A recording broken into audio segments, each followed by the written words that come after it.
ጤና ይስጥልን የከበረ ሰላምታችን በመላው ዓለም ሆናችሁ ቃል ስፖርት ዩቲዩብ ቻናላችንን ለምትከታተሉ ውድ አድማጮቻችን ሁሉ ይድረስ ብለናል። ከእናንተ ከሆነው ቃል ስፖርት ዩቲዩብ ቻናል የሰዓቱን አጫጭር ስፖርታዊ ጥንቅሮች ከሀገር ቤት እስከ ባህር ማዶ እንደ ሁልጊዜው ዛሬም ይዘንላችሁ መጥተናል። እስከ ፕሮግራማችን ፍጻሜ አብራችሁን ቆዩ። ላይክ፣ ሰብስክራይብ፣ ሼር ማድረግ እንዳይረሳ ብለናል። ውድ ቤተሰቦቻችን በመረጃ ሰዓታችን የሀገር ቤት ጉዳይ እናነሳለን አስቀድመን። ከዛ ለእናንተ ውድ አድማጮቻችን ጥያቄዎችን እናነሳለን፣ ተሳተፉበታላችሁ። በአውሮፓ ትልቆቹን ክለቦች እናነሳለን። ባርሴሎና ቤት የቡድን ዜና ይዘናል። ሌላኛውን ክለብ ሪያል ማድሪድን ካነሳን በኋላ በስፔን ውስጥ የሚገኙ አንድ አሰልጣኝ ምርር ብሏቸዋል። በጣም ትልቅ መከራከሪያ ነጥብም አንስተዋል። ዘ ስፔሻል ዋን ጆዜ ሞሪኒሆም በቤኔፊካ ይገኛሉ። ተጨማሪ መረጃዎችን በሳቸው ዙሪያና ዛሬ ያገኘናቸው ትልልቅ ጉዳዮችን በአውሮፓ ታላላቆቹ ክለቦች ለእናንተ ውድ አድማጮቻችን እያጋራናችሁ እንደዚሁ ቆይታ የምናደርግ ይሆናል። በተወዳጁ የእንግሊዝ ፕሪሚየር ሊግ 6 ተጫዋቾችን እንነግራችኋለን። ምርጣችሁን መርጣችሁ ትነግሩናላችሁ። ከዛ ውጭ ዛሬ በፕሪሚየር ሊጉ አንድ የሰማነው ትልቅ የዝውውር ጉዳይ አለ። ተጨማሪ መረጃ ይዘንበታል። በጉዳዩ ላይ የአርሰናልን ጨዋታ ላየውም መሸነፋቸውን ግን አይቻለው ያለው ጀረሚ ዶኩ በርካታ ሀሳቦችን አንስቷል። የሲቲው ኮከብ ምን አለ የሚለውን እንነግራችኋለን። ከዛ ውጭ ጉዳት ላይ ያለው ስለ ሩበን ዲያሽ፣ በማንቸስተር ሲቲ በኩል ፔፕ ጋርዲዮላም ስለ ቀድሞ ተጫዋቻቸውና ስለ አሁን ተጫዋቾቻቸው ያሉት ነገር አለ።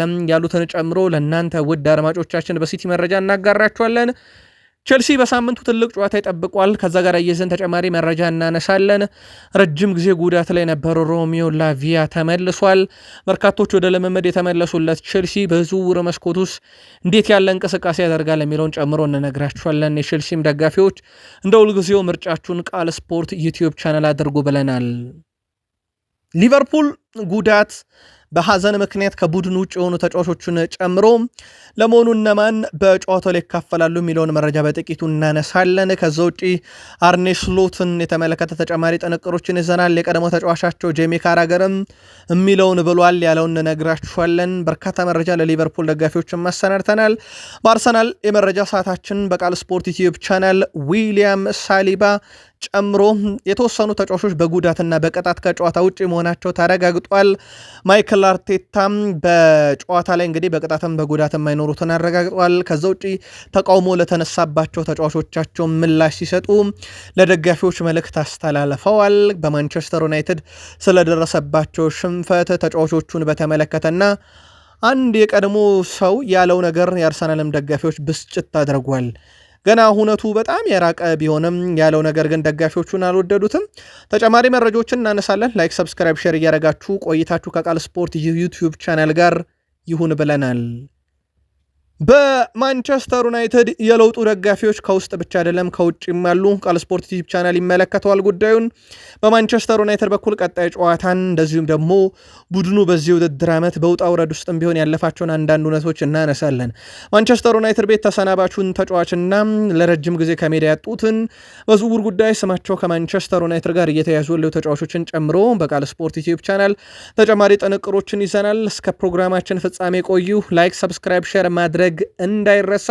ወደ ቤተሰቦቻችን አንዳንድ ቻናሎች ላይ እርምጃዎችን ወስደናል። አንድ ቻናል ብቻ በአንድ ማህበራዊ ትስስር ገጽ ላይ ይቀረናል። እሱም ላይ እርምጃዎችን ወስደናል። በጥቂት ቀናት ውስጥ ከአየር ላይ እንዲወርድ እናደርጋለን። ቃል ስፖርት ዩቲዩብ ቻናል ብቸኛው መገኛችን ዩቲዩብ ነው። ሌሎች ማህበራዊ ትስስር ገጽ ላይ ይሄንን ምስል ካገኛችሁም ሪፖርት በማድረግ ቃል ስፖርት ዩቲዩብ ቻናልን እንድትደግፉ ውድ ቤተሰቦቻችን በአክብሮት ጋብዘናል። እኛም አብዛኞቹ ላይ እርምጃ ወስደናል። ቃል ስፖርት ዩቲዩብ ቻናል በብቸኝነት በታማኝነት በዩቲዩብ ገጽ ብቻ። በኢትዮጵያ ፕሪሚየር ሊግን ጀምር ኢትዮጵያ ፕሪሚየር ሊግ መርሃ ግብሮች እየተካሄዱ ይገኛሉ። ዛሬም በርከት ያሉ ጨዋታዎችን ተመልክተናል። ውድ ቤተሰቦቻችን አንድ ጨዋታ ግብ ተመልክተናል። ዛሬ ካየናቸው ጨዋታዎች መረጃዎችን ስናጠናቅር አንደኛው ነገሌ አርሲ ከሲዳማ ቡና ያደረጉት ጨዋታ ነበረ። 94ኛው ደቂቃ ላይ ዳዊት ተፈራ በፍጹም ቅጣት ምት ያስቆጠራት ብቸኛ ግብ ነገሌ አርሲ ሲዳማ ቡናን 1-0 በሆነ ውጤት ድል ያደረገበት። ለዚሁም ሸገር ከተማ ከድሬዳዋ ከተማ ያደረጉት ጨዋታ ደግሞ ያለምንም ግብ 0-0 በሆናቸው ውጤት የተጠናቀቀበት ጨዋታ ነበረ። በሲዳማ ቡናና በነገሌ አርሲ መካከል የነበረው ጨዋታ ግን በብዙ ይጠበቅ ነበር። ምክንያቱም የደረጃ ሰንጠረዡ ላይ ሲዳማ ቡና ያው 33 ነጥብ ላይ ቀረ። ነገሌ አርሲ ነጥቡን 29 ያደርሶ ወደ ዋንጫው ፉክክር የተመለሰበት ነው። አጠቃላይ መርሃ ግብሮችና የደረጃ ሰንጠረዡን በቀጣይ መረጃ ሰዓት ቃል ስፖርት ዩቲዩብ ቻናል ላይ ታገኙታላችሁ። ሁስኮርድ የ23ኛ ሳምንት የተወዳጁ የእንግሊዝ ፕሪሚየር ሊግ ከተጠናቀቁ በኋላም የ23ኛ ሳምንት የሳምንቱን ምርጦች ይፋ አድርጓል። በዚህ መሰረት ውድ ቤተሰቦቻችን ሁስኮርድ በ4-4-2 ፎርሜሽን ካጋራው መረጃ ውስጥ አንደኛው ኤሜሊያኖ ማርቲኔዝ በግብ ጠባቂነት ተመርጧል። ጄሚኔስ ተከላካይም በቀኝ የመከላከል ስፍራ ላይ ግራውንድ ጆርደን ስፒንስ ከቶትናም ሆትስፐርስ፣ የመሃል ተከላካይ ሮሜሮ ከቶትናም እና ደንክ ከብራይተን ኤንድ ሆቭ አልቢዮን ተመርጧል። የመሃል አማካኝ ስፍራ ተጫዋቾች ዶሚኒክ ሶቦስላይ ከሊቨርፑል፣ ፌርናንዴስ ከዌስትሃም ዩናይትድ ሲመረጡ ኤሜሊያኖ ቡዋንዲያ እና ኦድ በርት ግራና ቀኙ ላይ ተመርጧል። ብቸኛ የፊት መስመር አጥቂዎች ኦሌ ዋትኪንስ እና እንደዚሁም ዦ ፔድሮ ተመርጠዋል። የቃል ስፖርት ዩቲዩብ ቻናል ውድ ቤተሰቦቻችን የጎደለ መካተት ነበረበት በ23ኛ ሳምንት የምትሉት ካለም በቃል ስፖርት የዩቲዩብ ገጻችን ሀሳብ መስጫ ሳጥናችን ላይ ልታሰፍሩልን ትችላላችሁ። በስፔን ላሊጋ ባርሴሎናን እናስቀድም። በባርሴሎና በኩል ራፊኒያ ከጉዳት ከተመለሰ በኋላ 12 የግብ አስተዋጽኦ ያለው ለዚህ ቡድን 17 ጎሎች ላይ ተሳትፏል። በአጠቃላይ በውድድር ዓመቱ ደግሞ 7 የግብ አስተዋጽኦ 2026 ከገባ ጊዜ ጀምሮ ባለፉት 27 ቀናቶች ውስጥ አበርክቷል ማለት ነው። በነገራችን ላይ ሜዳ ላይ ሲኖር ራፊኒያ 94.44 የማሸነፍ ነጻሪ ያለው ባርሴሎና። ያ ማለት እሱ ከሌለ ነገሮች ምን ያህል እንደሚከብዱ ነውና 94 በመቶ ጨዋታዎችን ራፊኒያ ሜዳ ላይ ካለ የሚያሸንፍ ቡድን ሆኗል።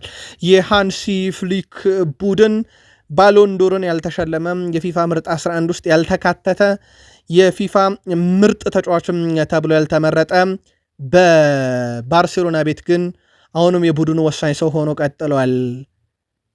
ዣቪ አሎንሶ ከዓመታት በፊት አንድ ንግግር ተናግረው ነበር። ይሄ ንግግር የተናገሩት ራፋኤል ቤኒቴስ ከሪያል ማድሪድ በተሰናበቱበት ጊዜ ነበረ።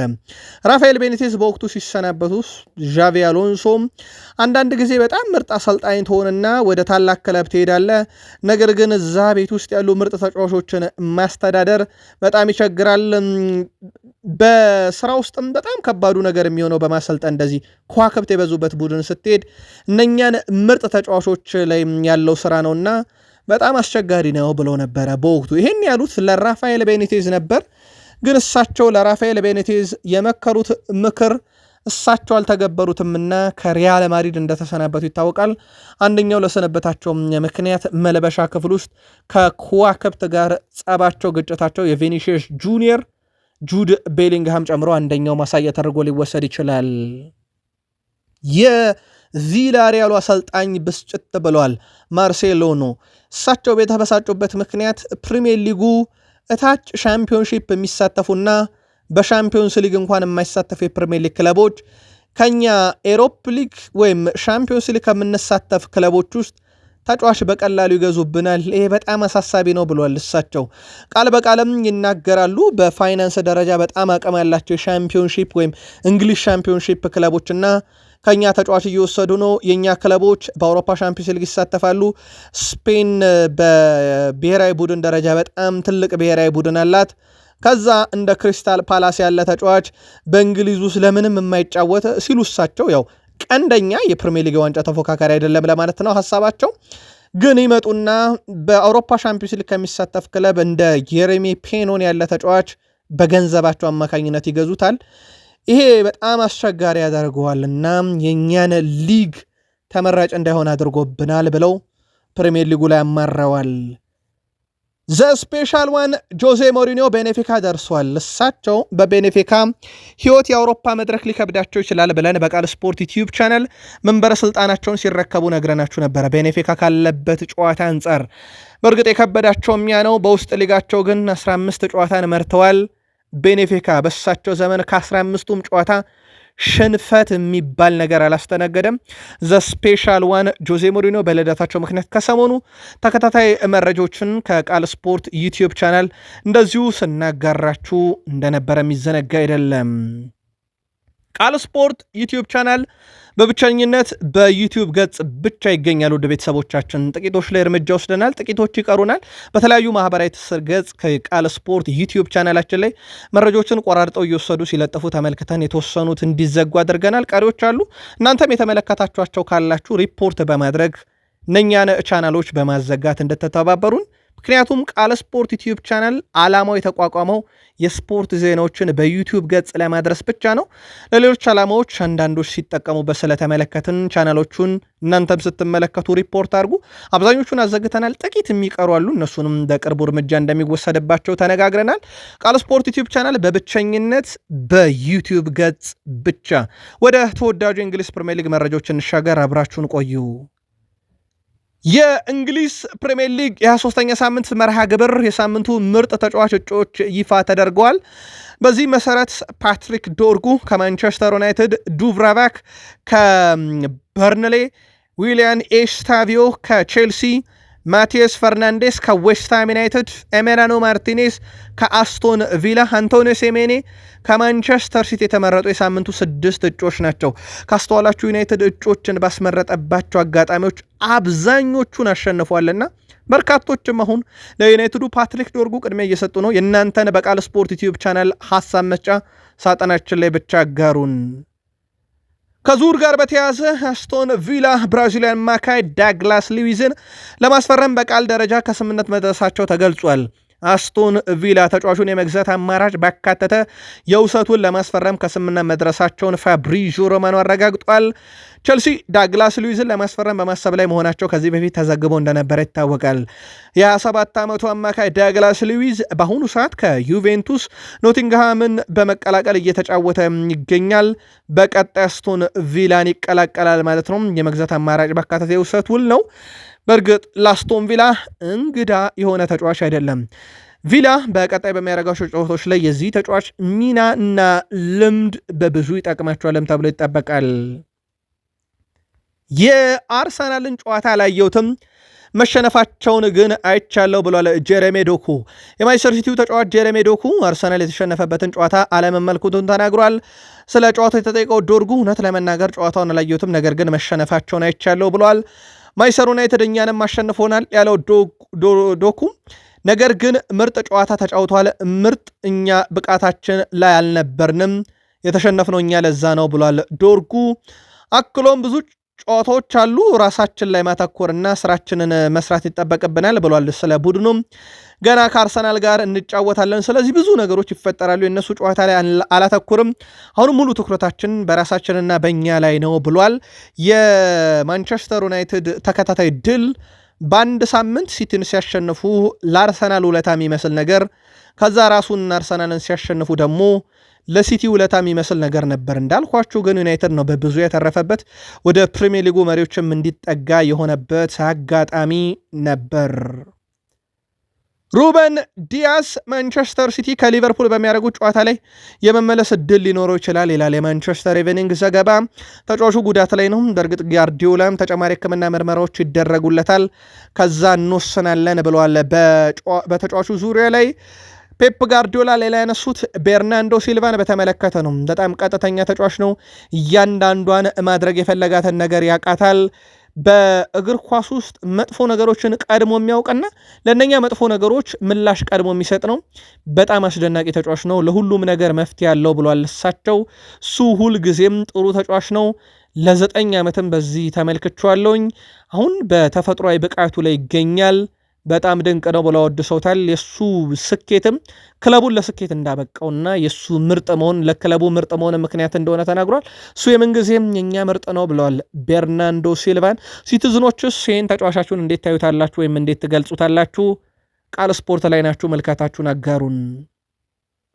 ፔፕ ጋርዲዮላ እንደ ኤካይ ጉንዶዋን ያለ አጥብቀው የሚወዱት አልቀሰው የሸኙት ተጫዋቻቸውና በጸብም ቢሆን የተለያዩት ሌሮይ ሳኔን በተቃራኒ ገጥማሉ። በጋላታ ሳራዩ ጨዋታ ላይ በጣም ደስተኛ ነኝ በሁለቱም ብለዋል። እዚህ ባበረከቱት ነገር በጣም ደስተኞች ነን። ሁሉም ሰው እነሱን ይወዳቸዋል። እነሱን ድጋሜ በማየታችንም በጣም ደስተኛ ነኝ። ኤኬ ጉንዶዋን እኛ ጋር ለረጅም ጊዜ ቆይቷል ከሌሮይ ሳኔ። ነገር ግን ሌሮይ ሳኔም በነበረበት ሰዓት ለእኛ ልዩ ተጫዋች ነው፣ ምርጡ ተጫዋቻችን ነው። ጥሩ ግንኙነት አለን ከእሱም ጋር ከኔም ጋር ብለዋል። በተለይም ከኬቨን ደብሩይነ ነገር ጥሩ ግንኙነት ነበረው ብለዋል። ሌሮይ ሳኔን ጉንዶዋን አምበላችን ነበረና ምን አይነት አምበል እንደነበረን በወቅቱ ታስታውሳላችሁ ብለው ለጋዜጠኞች ስለማንነቱ ብዙ ከመዘርዘር ተቆጠበው። ነገር ግን አሁን እኛ ሌሎች እንደ ቤርናንዶ ሲልቫ አይነትም ጨዋታ ሊያሸንፉ የሚችሉ ምርጥ ተጫዋቾች በስብስባችን ውስጥ አሉ ሲሉ ተደምጠዋል። የማንቸስተር ሲቲ የቀኝ ተመላላሽ ማቲያስ ኑኔስ በ2025-26 ከበርካታ ተጫዋቾች በላይ አሲስቶች አሉት። ስማቸውን አንጠቅስም እነኝህን ተጫዋቾች ግን 5 አሲስት ላይ ደርሷል። በፕሪሚየር ሊጉ በታላላቅ ቢግ ሲክስ ክለቦች ከሚጫወቱ የአጥቂና የአማካኝ ወይም አሲስት በማድረግ ደረጃ ከሚጠበቅባቸው ተጫዋቾች የላቅ አሲስት አለው። በእርግጥ በዚህ ቦታ ላይ የቀኝ ተመላላሽ ቦታ ላይ ካይል ዎከር ክለቡን ከለቀቀ በኋላ በርካታ ሲቲዎች ተቃውሞ ሲያቀርቡበት እንደነበረ ይታወቃል። በቦታው ላይ ተጫዋች እንዲመጣላቸው ማቲያስ ኑኔስ በጣም በአስደናቂ ሁኔታ ቦታውን ሸፍኖት እንደሚገኝ ይታወቃል። ቼልሲ ደርሰናል። ውድ ቤተሰቦቻችን ቃል ስፖርት ዩቲዩብ ቻናል በዩቲዩብ ገጽ ብቻ በሌሎች ማህበራዊ ትስስር ገጽ ላይ ይህንን መረጃ የምትለጥፉ ከድርጊታችሁ በተደጋጋሚ እንድትቆጠቡ ብለናል። በርካቶች ላይ እርምጃ ወስደናል። ይቀጥላል። የቼልሲን መረጃ በዛው እንቀጥል። ልክ እንደ ቼልሲ በ120 ሚሊዮን ፓውንድ ተጫዋች ቢገዛልኝ ደስ ይለኛል እያሉ ነው አንቶኒዮ ኮንቴ። የናፖሊ አሰልጣኝ አንቶኒዮ ኮንቴ ጣሊያን ውስጥ እንደ ቼልሲ በከፍተኛ ገንዘብ ወጣት ተጫዋች የሚያመጣ አንድም ክለብ የለም ብሏል። እኔም ናፖሊ እንደ ካይሴዶ ወይም እንደ ኤንዞ ፈርናንዴዝ ያለ ወጣት በ120 ወይም በ130 ሚሊዮን ፓውንድ ገዛ ላይ መጠየቅ ብችል ደስ ይለኝ ነበር ሲሉ አንቶኒዮ ኮንቴ ስላቅ የሆነ አድናቆት በቼልሲ ዙሪያ ሀሳባቸውን አጋርተዋል። አክሎም ነገር ግን ጣሊያን ውስጥ ማንም ሰው ያንን ማድረግ አይችልም ብለዋል። ቼልሲን ለ2 ዓመት ማሰልጠን ክብር ነበር። የክለቡ ሀሳብና ነገ የምንገጥመው ቡድን ጥንካሬን እጅግ አጥብቄ ያውቀዋለሁ ብለዋል። የቀድሞ ክለባቸው ነው ቼልሲ። በቼልሲ ዋንጫ በልተዋል። በርካታ ቼልሲውያን እንደ ዲኤጎ ኮስታም ያለ ከሰሞኑ የማይወደዱ ሰው ከሳቸው ሀሳብ ውጪ ፍንክች የማይሉ ብሎ እንደገለጻቸው ይታወቃል። የእሱ ምርጥ ጆዜ ሞሪኖ ነበሩ። ለማንኛውም ቼልሲን በተቃራኒው ናፖሊን ይዘው የሚፋለሙ ይሆናል። ቃል ስፖርት ዩቲዩብ ቻናል በብቸኝነት በዩቲዩብ ቻናል ላይ ብቻ ሌሎች ማህበራዊ ትስስር ገጽ ላይ አንገኝም። የምዕራብ ለንደኑ ክለብ ቼልሲ ወሳኝ ተጫዋች ኮል ፓልመር ወደ ልምምድ መመለሱ ተገልጿል።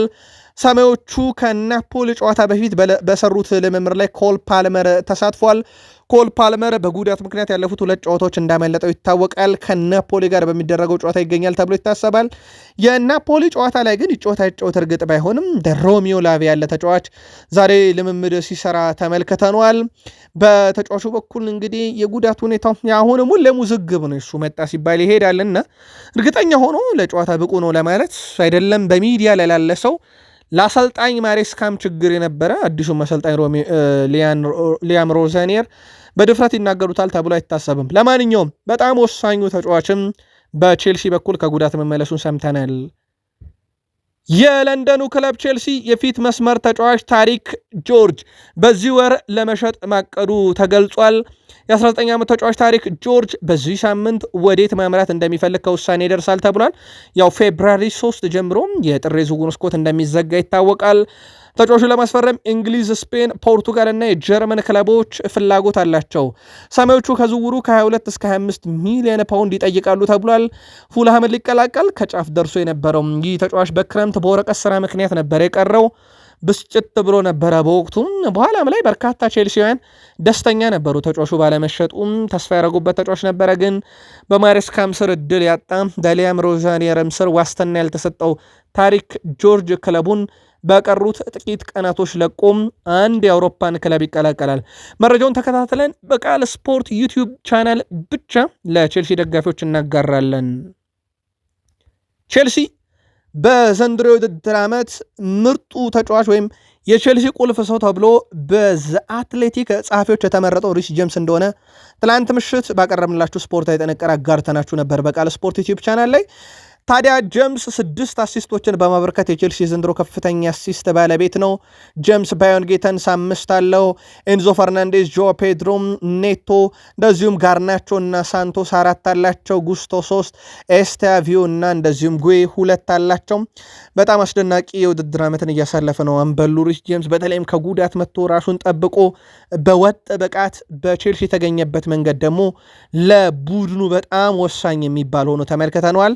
በዘንድሮም የውድድር ዓመት አዲሱ አሰልጣኝ በቀኝ ተመላላሽ ቦታ ላይ በስፋት ይጠቀሙታል ተብሎ ይታሰባል። ከጉዳት ነጻ እስከሆነ ድረስ ተጫዋቹ ለቼልሲ ብቻ አይደለም ለእንግሊዝ ብሔራዊ ቡድንም ወሳኝ እንደሆነ ይታወቃል። ሊቨርፑል ደርሰናል። በብቸኝነት ቃል ስፖርትን በዩቲዩብ ቻናል ብቻ በሌሎች ገጽ አንገኝም። እርምጃዎችን እየወሰድን ነው። በድጋሜ ለማሳሰብ እንወዳለን። እናንተም ውድ አድማጮቻችን በሌሎች ማህበራዊ ትስስር ገጽ ላይ ካገኛችሁ ሪፖርት እንድታደርጉ ስንል በትህትና ጠይቀናል። በሊቨርፑል በኩል ከአውሮፓ ሻምፒዮንስ ሊግ የመጨረሻውም የምድብ ጨዋታ በፊት ልምምድ የሰሩትን ስንመለከት አሊሰን፣ ማማርዳሽቪሊ፣ ውድመን ግብ ጠባቂ፣ ተከላካይ ቫንዳይክ፣ ሮበርትሰን፣ ኬርኪስ፣ ፍሬፖንግ 4 ተከላካይ ብቻ። በአማካኝ ግራቨንበርግ፣ ሼቦዥ ላይ ማካሊስተር፣ ጆንስ፣ ቨርዝ፣ ኤንዶ፣ ኒዮን፣ በአጥቂ ስፍራ ኤካቴኬ፣ ሳላ፣ ጋክፖ፣ ኬዛ እና ጉማ ናቸው። እዚህ ቡድን ውስጥ ኮናቴና ጎሜዝ የሉም። በነገራችን ላይ የተከላካይ ተጫዋቾቻቸውን ብናይ ውድ ቤተሰቦቻችን ንጹህ የመሃል ተከላካይ በዝርዝር ውስጥ ያለው ቨርጅል ቫንዳይክ ብቻ ነው።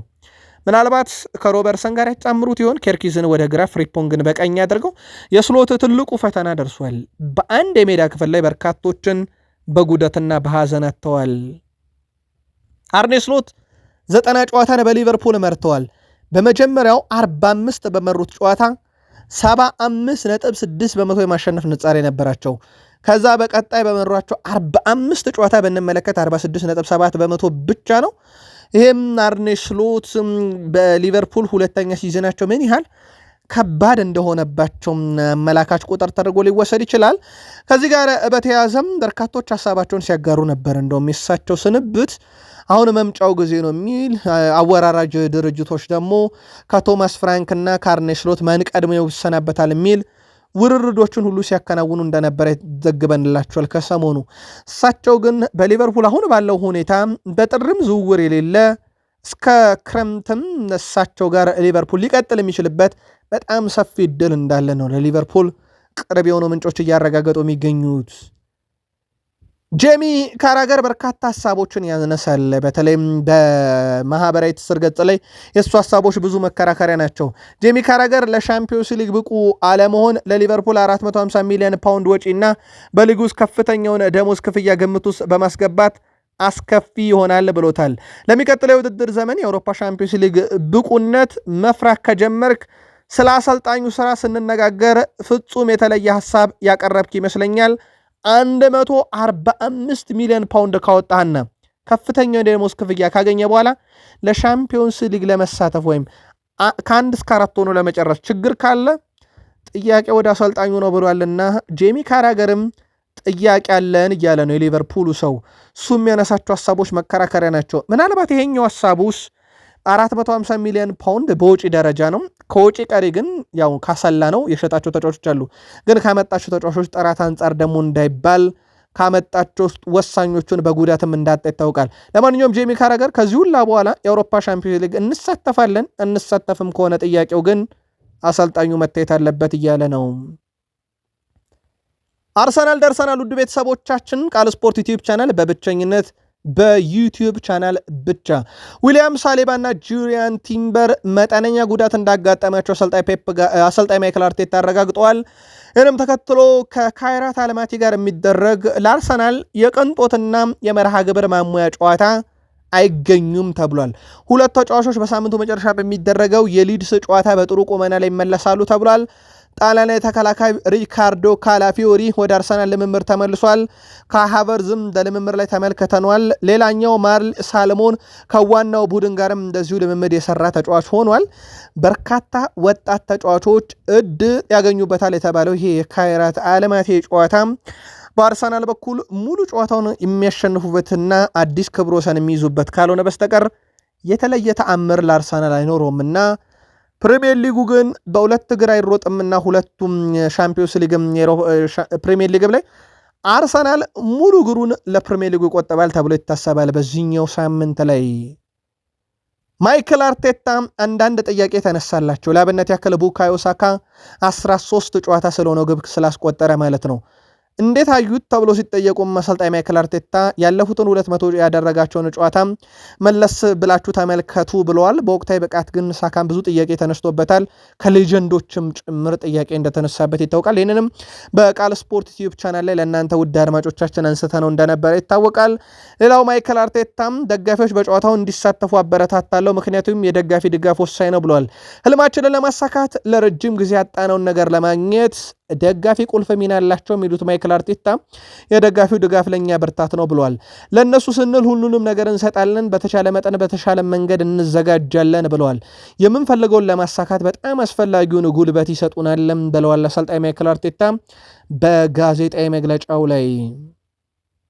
አርቴታ ስለ ማንቸስተር ዩናይትድም ሽንፈት ተጠይቀው በጉዳዩ ላይ ተጨማሪ ማብራሪያዎችን ሰጥተዋል። ቃል ስፖርት ዩቲዩብ ቻናል በዩቲዩብ ገጽ ብቻ ሌሎች ማህበራዊ ትስስር ገጽ ላይ እርምጃዎችን እየወሰድን ነው። ቃል ስፖርት ዩቲዩብ ቻናል ዜናዎችን ቆራርጠው በሚጠቀሙት ላይ በተለይም ደግሞ በርካታ ተከታታይ ካላችሁ እነኝህን ተከታዮቻችሁን ላለማጣት ስትሉ ከዚህ እንድትቆጠቡ በትህትናም ጠይቀን ግን እርምጃ መውሰዳችንን እንቀጥላለን።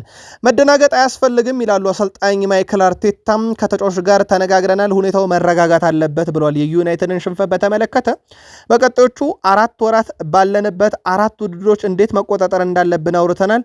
ሁሉንም ለማሸነፍ ከሰኞ ጀምሮ መስራታችንን እንቀጥለናል ብለዋል። ግን አንድ ጥያቄ ለአርሰናል ደጋፊዎች፣ አርሰናል በዚህ ዓመት በ4 ውድድር እየተፋለመ ነው። ግን አንገብጋቢ ከመሆኑ አንጻር አርሰናል ሁሉም ላይ ትኩረት አድርጎ ሁሉም ላይ ሳካንም ትሮሳርድንም ማርቲኔልንም እየተጠቀመ መዝለቅ ይችላል ወይ?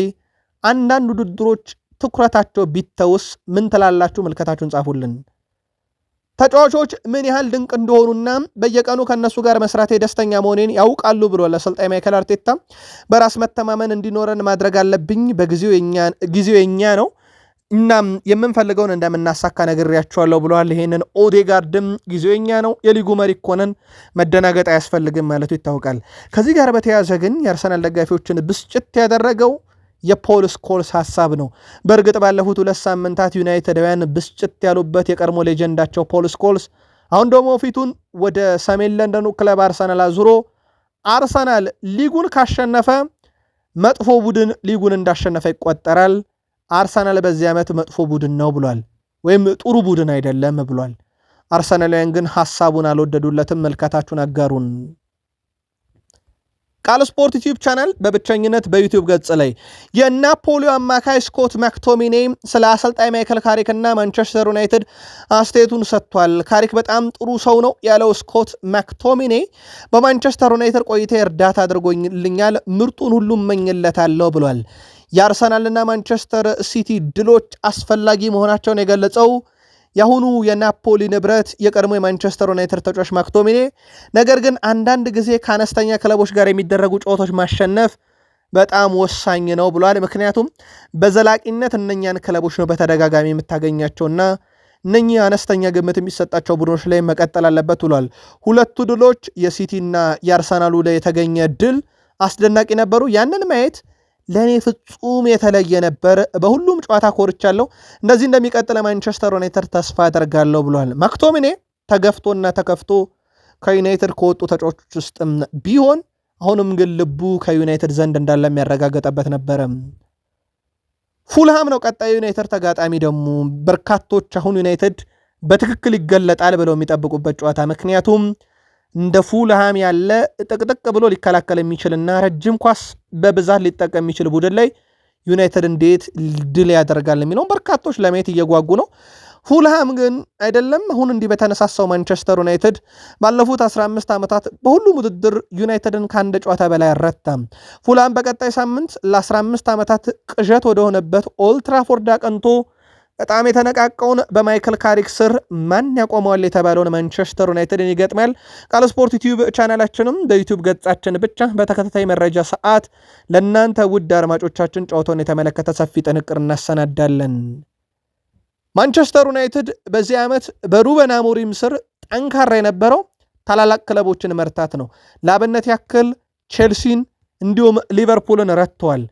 በማይከል ካሪክም ስር ሲቲንም እንዲሁ አርሰናልንም ረትተዋል።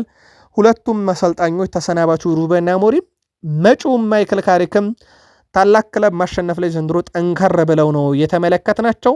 ምናልባት የማይከል ካሪክ ለየት የሚያደርገው ፍጹም የበላይነት ወስደው ሳይፈሩና በድፍረት የተቻላቸውን ሁሉ እንዳቅማቸው ተወጥቶ ሲቲንም አርሰናልንም ድል አድርገዋል። እንደውም ሲቲ ላይ 3 ኳሶች አግብተው ተሽረውባቸዋል። አርሰናል ላይ አንድ የቆመ ኳስ አንድ በራስ ላይ ተቆጠረ ግብ ዩናይትድ ላይ 2 ግብ እንዲገኝ አድርጎባቸዋል። ከዛ በዘለለ ግን ዩናይትድ በጣም በአስደናቂ ሁኔታ ሞር በሩበን አሞሪም ካሸነፉት ሊቨርፑል እና ቼልሲ በላይ ሲቲና አርሰናል ላይ በጣም የተሻለ ቡድን ሆኖም እንዲሁ የተመለከትንበት ነበረ። ካርሎስ ካዜሜሮ የዩናይትድ የመጨረሻ ጥቂት ወራቶች ላይ ይገኛል። በቆይታው ረገድ አማካዩ በ90 ደቂቃም በጣም አስደናቂ ቁጥሮች አሉት። ከፕሪሚየር ሊጉ አማካዮች ጋር እንመልከተው። በ6 ቁጥር ሚና ከሚጫወቱት የሱን ያክል ፖሴሽንን ያሸነፈ የለም። የሱን ያክል ኳስን ያቋረጠ የለም። በ6 ቁጥር ቦታ ላይ የሱን ያክል የጭንቅላት ጎል ያስቆጠረ አንድ ተጫዋች ብቻ ነው ያለው። ከዛ ውጪ ኳስን ወደፊት በማቀበል 3ኛው ነው። በተጫዋቹ ረገድ ይሄ የሸርተቴዎችን በመውረድ 4ኛ ደረጃ ላይ ይገኛል። ኳሶችን በመቋረጥ ስፔሶችን በመሸፈንም በአንደኛ ደረጃ ላይ ተቀምጧል። ይሄ በጣም ትልቅ የሚባል ቁጥር ነው። በእርግጥ ቁጥሮቹ በአማካይ ነው የተሰሩት በጨዋታ ስሌት። ይህ ተጫዋች እንዴት እና በማን ይተካል የሚለው ግን የማንቸስተር ዩናይትድ ትልቁ የቤት ስራ ነው። እንደሚታወቀው ማንቸስተር ዩናይትድ አስቀድሞ ከማይከል ካሪክ በፊት ከሱ ጋር ለመለየት መወሰኑ ይታወቃል። የማንቸስተር ዩናይትድ ተጫዋች ፓትሪክ ዶርጉ በእሁዱ የአርሰናል ጨዋታ ጉዳት እንዳጋጠመው ይታወቃል። ተቀይሮም ወጥቶ ነበረ። ተጫዋቹ በተደረገለት የሕክምና ምርመራ የሃምስትሪንግ ጉዳት አጋጥሞታል። ይሄ ለ1 ወር ከሜዳ ያርቀነዋል ብለን ነግረናችሁ ነበረ። አሁን በወጡ መረጃዎች መሰረት ግን 2 ወርና ከዛ በላይ ከሜዳ እንደሚርቅ ተረጋግጧል። ወደ 10 ሳምንት ከሜዳ ይርቃል። ተጫዋቹ በቀጣይ ማንቸስተር ዩናይትድ በሚያደርጋቸው 8 ጨዋታዎች ላይ ለዩናይትድ ግልጋሎት አይሰጥም። ምናልባት ከተጫዋቹ ወቅታዊ ብቃት አንጻር ሲቲ ላይ ግብ አስቆጣሪ፣ አርሰናል ላይ የፕሪሚየር ሊጉን ምናልባትም የዓመቱ ምርጥ ግብ እጩ መሆን የምትችል አስደናቂ ግብ ያስቆጠረው ፓትሪክ ዶርጉ በሩበን አሞሪም የመጨረሻ ሳምንታት ላይ የቮሊ ግብ አስቆጥሮ ዩናይትድን ኒውካስልን ድል እንዲያደርግ ያደረገና የሳምንቱ ምርጥ ተጫዋች ፓትሪክ ዶርጉ ተጎድቷል። ምናልባት በብቃት በኳሊቲ ደረጃ እሱን የሚተካ ተጫዋች በቦታው ላይ እንደ ማቲያስ ኩኛ ያለ በቦታው ላይ የሚገኝ ትክክለኛው ተጫዋች አለ። ምናልባት ወደ ኋላ እየተመለሰ ሉክ ሾን ማገዝ ሌላኛው ከፓትሪክ ዶርጉ የሚገኘው ጥቅም ነበረና እንዴት አድርገው ማይከል ካሪክ ይህን ተጫዋች ይተኩታል? ምን አይነት የጨዋታ ስታይል ደግሞ ይዘው ይመጣሉ? ከፉላም ጨዋታ ጀምሮ ይጠበቃል። ኢልማን ንዴ በበርካታ የአውሮፓ ክለቦች እይታ ውስጥ ወድቋል። አንዱ የተነሳው ማንቸስተር ዩናይትድ ነው። ውድ ቤተሰቦቻችን ያጨዋወት ስታይሉ በበርካታ ዩናይትዳውያን ዘንድ የተወደደው ኢልማን ንዴ ስሙ ከዩናይትድ ጋር እያያዝ እንጂ በኒውካስል ዩናይትድ እና በኤቨርተን በማንቸስተር ዩናይትድ እና በኤቨርተን በማንቸስተር ዩናይትድ እና በተጫዋች ወኪል መካከል የተደረገ ምንም አይነት ድርድር የለም። ግን ዩናይትዶች በጣም ከሚያደንቁት አይነት ተጫዋች ውስጥ ሆኗል። ዩናይትድ በክንፍ ጥሩ ድሪብል ላይ የነበረ ተጫዋች የነበራቸውን ማርከስ ራሽፈርድ እና በጣም ፈጣን የነበረው እንደዚሁም ደግሞ እንደ ጋርናቾ ያለ ተጫዋቻቸውን እንደለቀቁ ይታወቃል። ሌላ የፈጠራ ችሎታ ያለው የክንፍ አጥቂዎችን ሲመለከቱ እንደ ኢልማን ንዴንም ያላይተዋል። ዩናይትድ ግን ውድ አድማጮቻችን ቅድሚያ የሚሰጠው የአማካኝ ክፍሉን 6 ቁጥሩን ብቻ ነው። ጉዳዮቹን እንከታተላቸዋለን። ከስር መረጃዎችንም እያጠራን እንመጣለን። ቃል ስፖርት ዩቲዩብ ቻናል አበቃን። ሰናይ ጊዜ